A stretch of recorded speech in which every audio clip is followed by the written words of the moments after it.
عليا ما عرفتي شوف اوكي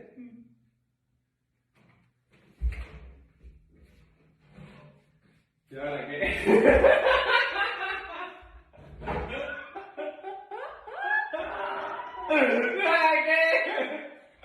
يا راجل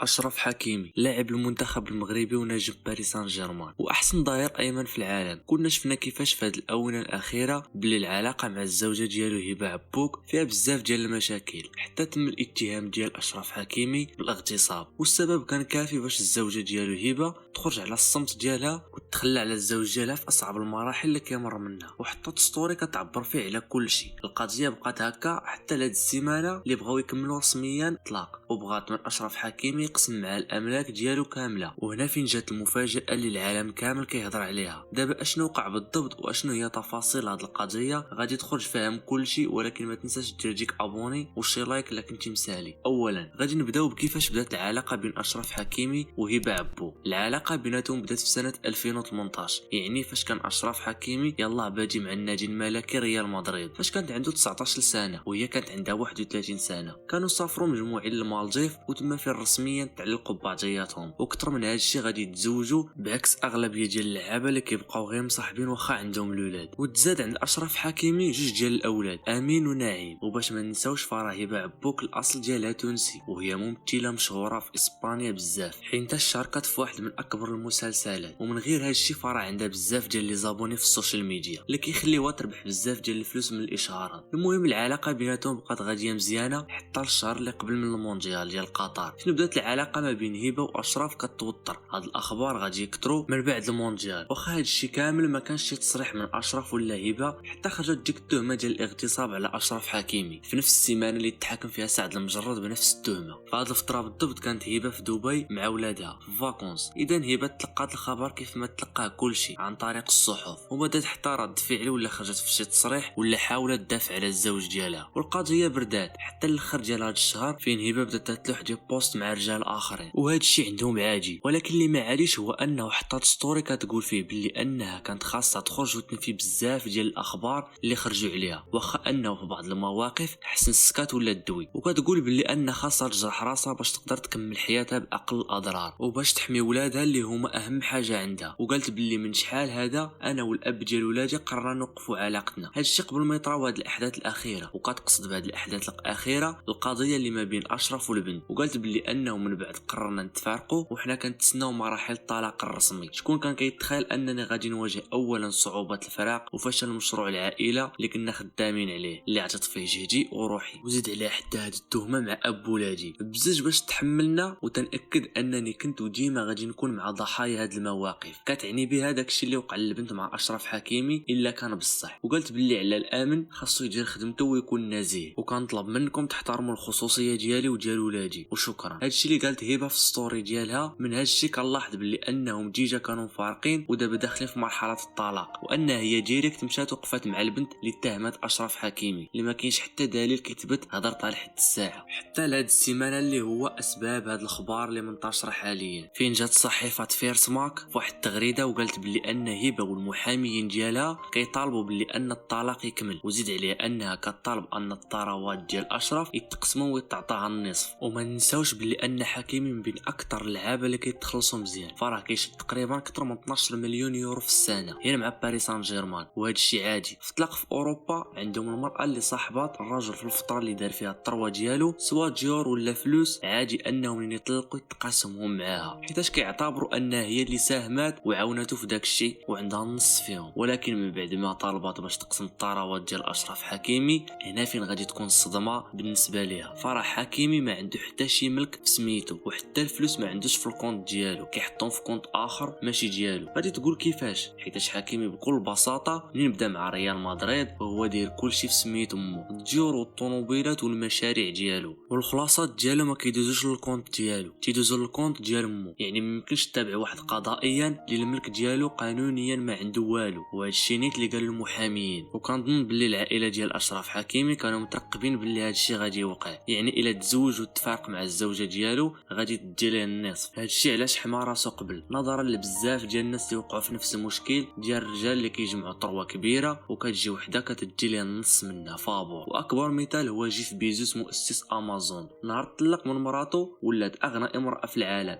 دات ليه شي 30 بليون، الرقم اللي عقلك ما غاديش يستوعب. من جهه اخرى علاش الاعلام ما تعاطفش مع هبه، حيت ديجا هي عندها فلوس بزاف، يعني ماشي ما فحالهاش ولا خاصها شي خير، فراه هي ممثله كيف ما قلنا. كانت هذه هي القصه ديال كيفاش ان اشرف حكيمي طلق بلا ما يخسر والو.